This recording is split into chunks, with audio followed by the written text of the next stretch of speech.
대학교에서 박사 과정을 수료했고 이제 학위 논문을 쓰려고 학위 논문을 내면 이제 박사 졸업을 하는 건데 학위 논문을 쓰고 있으면서 이제 열심히 살고 있고요.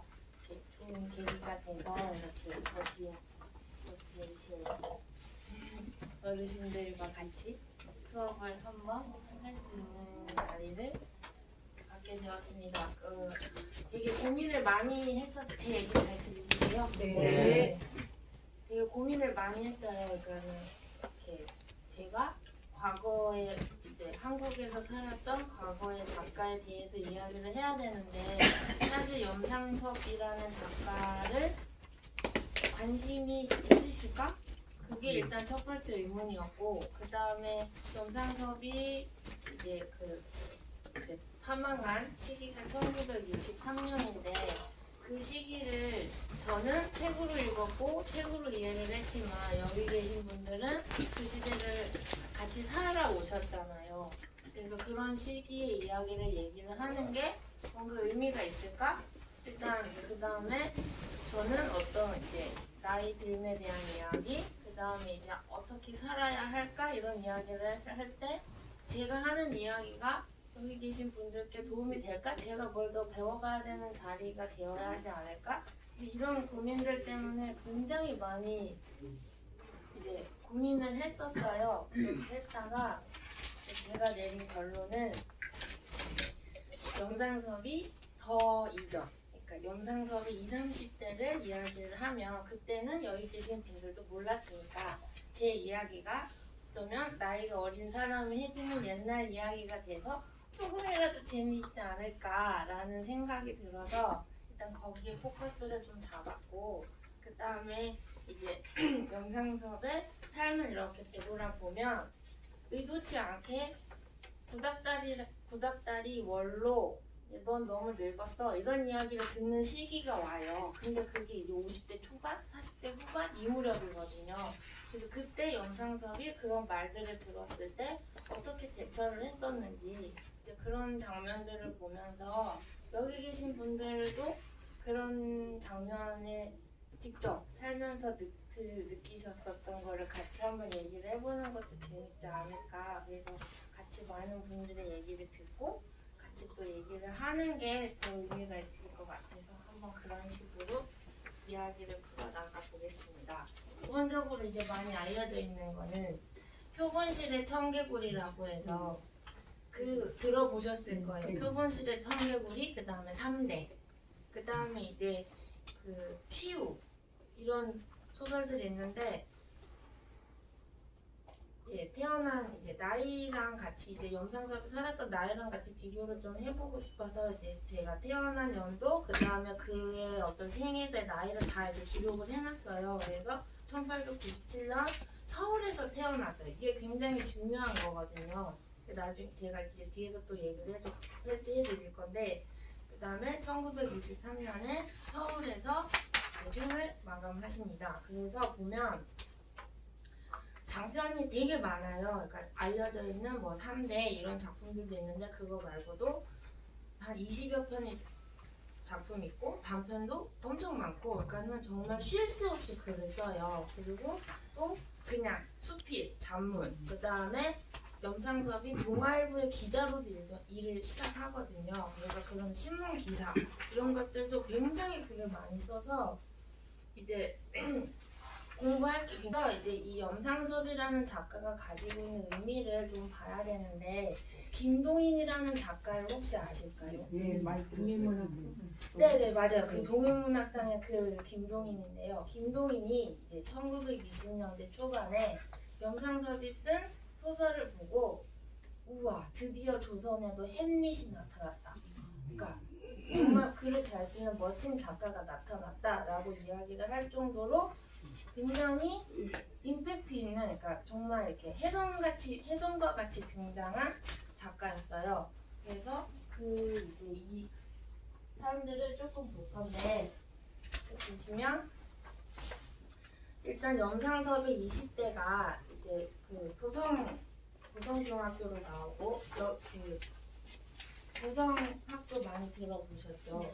네, 고성학교로 나와서 졸업을 하지 않고 중학교 2학년 때 일본으로 유학을 가요. 근데 두 형이 일본에 있어서 이제 동경으로 같이 유학을 갔는데 거기에 있다가 그게 1912년이었어요. 그리고 이제 우리나라의 3.1운동이 일어났던 해가 1919년이잖아요. 1919년 3월 1일 날 3.1운동이 일어났었는데 그때 일본에 있던 유학생 염상섭도 우리도 이렇게 가만히 있을 수 없다. 우리도 같이 독립운동을 해야다라고 얘기를 하고 독립선언서를 써요. 그리고 이제 덴노지공원, 천황사공원에서 만세를 부르려고 하다가 다 검거가 돼요. 그러니까 만세 부르기도 전에 다 잡힌 거예요. 그래서 다 감옥으로 들어가는데 무죄로 석방이 돼요. 근데 이제 그 과정에서 염상섭이 너무 말도 잘하고 자기가 스스로 변호를 하거든요. 판사 앞에서 스스로 변호를 하고 스스로 나는 무죄다. 조선 유학생들이 무슨 죄가 있냐. 우리는 우리가 할 우리를 한 것뿐이다. 라고 얘기를 해요. 그렇게 해서 이제 무죄로 석방이 되고 그 다음 이런 어떤 그 20대 초반에 영석한 염상섭을 보고 일본에 있는 동경제대 교수가 조선으로 돌아가지 말고 나랑 같이 여기서 일본에서 살면 내가 너의 공부를 도와줄게. 계속 공부를 해봐 라고 제안도 하는데 염상섭이 그걸 거절을 해요. 그리고 이제 한국으로 이제 조선으로 다시 돌아오게 됩니다. 근데 이제 그 무렵에 일본에 있는 동경과 오사카 지역에 있는 유학생들 사이에서 동인지 그런 이제 친한 작가들끼리 글을 쓸 수 있는 이제 뭐 그림 전공, 미술 전공, 그림 전공, 음악 전공, 문학 전공 그런 거 상관없이 그런 사람들끼리 모여서 이제 동인지를 만들어요.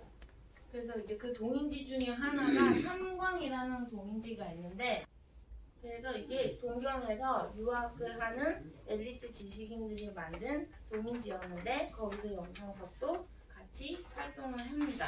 그리고 그렇게 있다가 조선으로 다시 돌아오게 되는데 그게 24살 때예요. 근데 이때 동아일보가 창간을 해요. 창간을 하는데 창간하는 동아일보에 정경부 기자로 발탁이 돼서 이게 스카웃이 되는 거예요. 근데 이때 염상섭이 뭘 하고 있었냐면 독립선언서를 쓰고 독립만세를 부르기 전에 잡혔다가 다시 풀려났는데 그 일본 아까 말했잖아요. 일본 교수가 공부하자라고 했는데 그걸 뿌리치고 공장을 들어가요. 그래서 노동자들이랑 같이 직접 어울리면서 일을 하는 거예요. 그렇게 해서 일을 하다가 그러니까 공부하다 말고 독립운동하다 말고 독립운동도 실패하니까 노동자로 같이 활동을 하다가 이제 동아일보의 기자로 스카웃이 돼서 조선으로 돌아온 거예요. 그래서 이 동아일보에 들어와서 이제 정경부 기자로 활동을 하면서 염상섭이 일본에서 삼광이라는 동인지 활동을 했었잖아요. 그리고 이제 조선에 와서 뭘 하냐면 페어라는 잡지를 자기가 만들어요. 그리고 친한 사람들을 모아서 다시 또 동인 활동을 하는데 이제 동아일보에 들어갔고 그다음에 페어 동인을 만들었고 그리고 1926년에 조선 이제 카프라는 건 들어보셨을까요? 네, 조선 예술가 문학동맹 이제 이 정도 되는데 1926년에 카프가 결성이 됩니다. 이게 뭐냐면 계급문학이에요. 그러니까 쉽게 말해서 아주 쉽게 적나라하게 말하면 빨갱이 문학이에요. 그래서 이게 이제 이때 당시에 독립운동의 개념으로 계급문학이 있었는데 그게 결성이 됐는데 이게 왜 제가 얘기를 하냐면 계급문학에서 중요한 거는 노동자들과 농민들에게 힘을 실어야 된다라는 이야기를 하면서 노동자와 농민들을 문학으로 계몽을 시키고 그들의 의식을 바꿔야 된다고 얘기를 해요. 근데 이렇게 이야기하는 작가들은 다 공부만 했던 사람들이에요. 근데 염상섭은 아까 제가 말씀드렸듯이 일본에서 짧은 시간이었지만 공장에서 일을 해봤고 직접 독립운동을 시도하려다가 감옥에도 갔다 왔단 말이에요. 그러니까 이런 영상섭이 봤을 때 카프 작가들이 하는 말은 그냥 말만 하는 것처럼 보이는 거예요. 그래서 카프에 참여하지 않고 계속 비판을 해요. 니네가 하는 건 말뿐이다 라고 얘기를 해서 결국 글로 싸워요. 이제 논쟁이 일어나거든요. 그래서 이게 한국 문학사에서 굉장히 큰 이제 사건 중에 하나가 되고요. 염상섭의 20대와 30대를 그래서 정리를 해보면 혜성과 같이 조선 문학에 등장을 해서 일본에 유학도 갔다 온 서울 엘리트 출신의 글 잘 쓰는 소설가로 나타나서 등장을 했고 카프 작가들과 아주 큰 논쟁도 벌이고 페어라는 잡지에 동인의 장이 돼서 동인 활동도 하고 굉장히 활발한 활동을 해요. 그러니까는 그렇게 활동을 했다가 이제 식민지 시기상으로 보면 1935년에서 36년으로 넘어가면 점점점 더 이른바 암흑기로 바뀌어요. 그래서 1940년에 가면은 조선일보, 동아일보도 다 정관이 되거든요. 신문도 더 이상 쓸 수 없게 되고 오로지 쓸 수 있는 글은 매일신보밖에 없었어요. 그러니까 거기에서 그때 이 염상섭은 매일신보에서 잠깐 일을 하게 되는데 염상섭은 친일 작가일까요? 아닐까요? 친일. 네, 아니에요. 왜 아니냐면 피했거든요. 친일에 관련 글이 없는 거예요. 그래서 해방 이후에 염상섭이 여기저기 굴려다닐 수 있었던 이유는 친일 문제에 깨끗했거든요. 그래서 거장이 될 수 있었던 이유 중에 하나가 돼요. 그래서 이제 염상섭의 30대는 만주로 넘어가면서 그렇게 정리가 됩니다.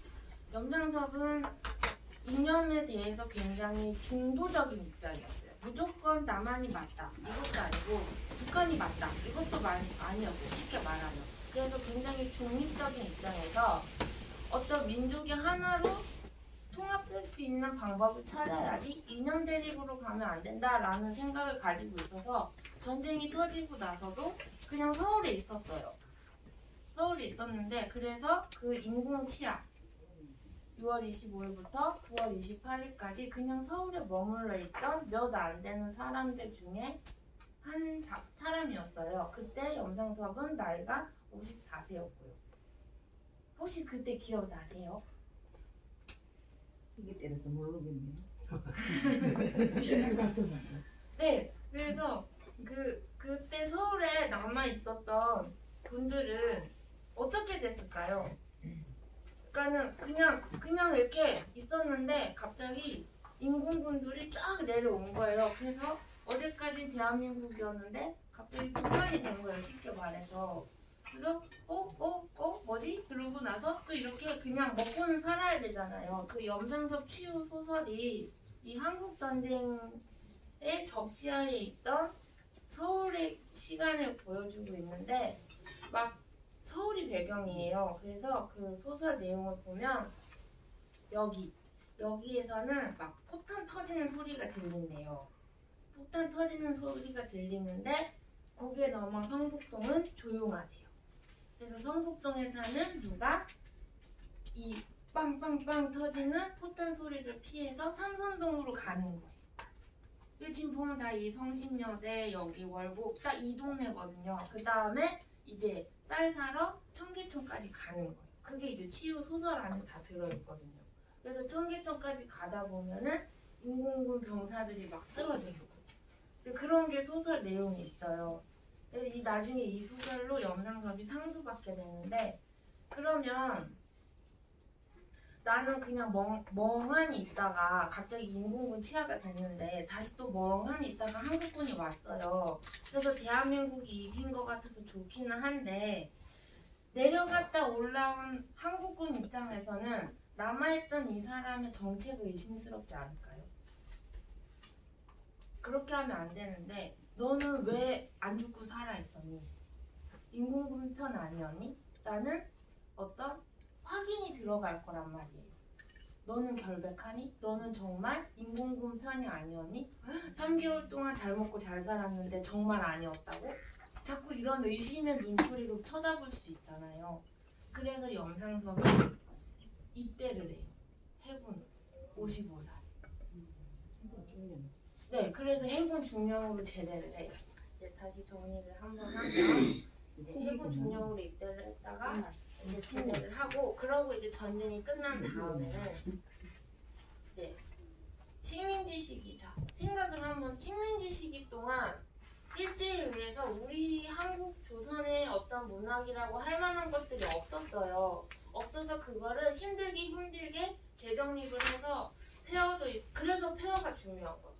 폐허도 있었고 창조도 있었고 백조도 있었고 우리 작가들이 우리들만의 것을 만들었기 때문에 우리가 그 35년 그 오랜 시간 동안 아무것도 없었던 게 아니다 라고 이야기를 간신히 증명을 했는데 전쟁이 빵 터진 거예요. 그 전쟁이 끝났어요. 그러면은 또 다시 그 작업을 해야 되는 거예요. 우리에게 아무것도 없는 게 아니다. 우리에게는 이러이러한 것들이 있었다. 그런 분위기가 정치 사회적으로 계속 이제 퍼져 나가고 있었고 한국 문학 역시도 그 과정이 너무 필요했던 거예요.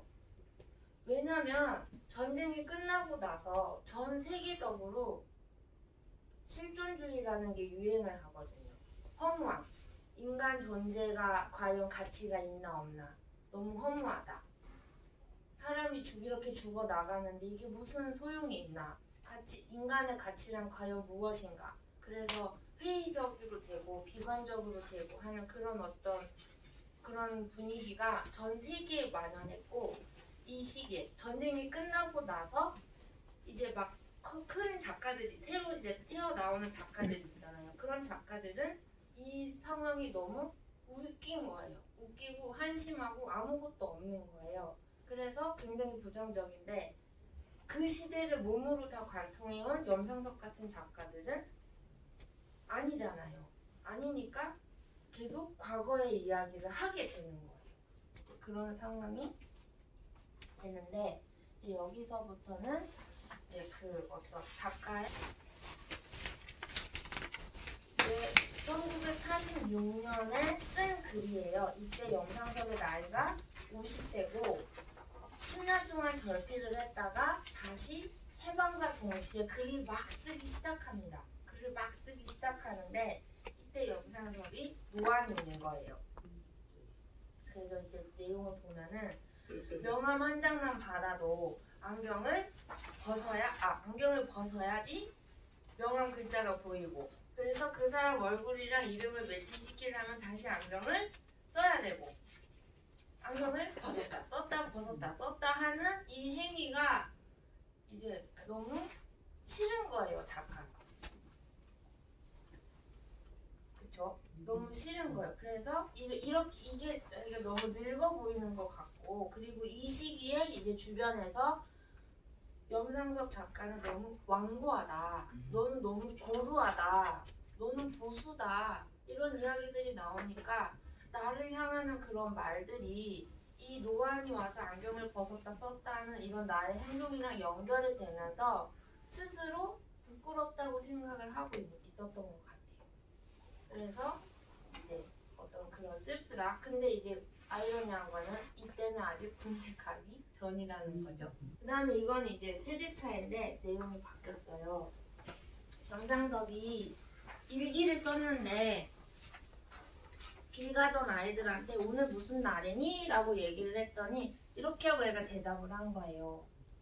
열중시험. 응, 열중시험. 근데 염상섭이 보기에는 앞만 봐도 뒷짐을 진 것 같은 거예요. 어른이 물어보는데 뒷짐 지고 대답해. 그래서 기분이 나빠요. 그래서 앞만 생각해도 그게 이해가 안 가서 못마땅해서 집에 와서 애들한테 얘기를 했더니 그게 뒷짐을 지고 이렇게 얘기를 하는 게 아니고 학교에서 배운 열중시험 자세라는 거죠. 네. 그러니까 난 좀 열중시였어.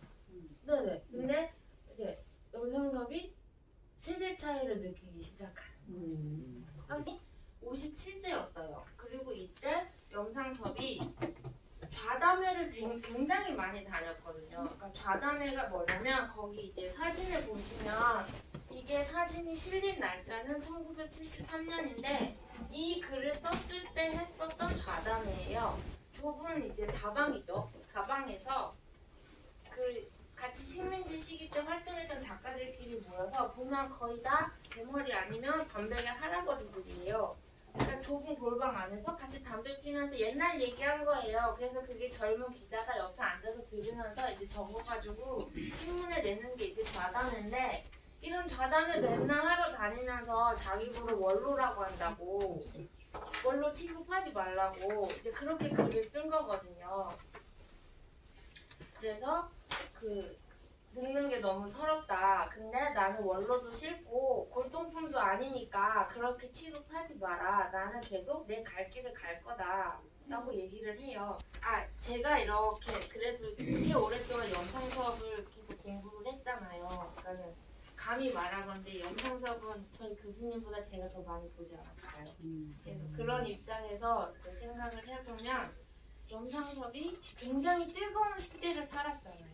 식민지 시기, 해방, 만주에도 있었고 전쟁도 겪었고 군인으로 입고 있었고 뜨거운 세월을 살아온 작가가 젊은 작가들이 너 이제 비켜, 너 늙어서 구닥다리야, 원로야, 보수적이야, 너는 너무 고리타분해 이런 얘기를 해도 묵묵히 계속 글을 쓰거든요.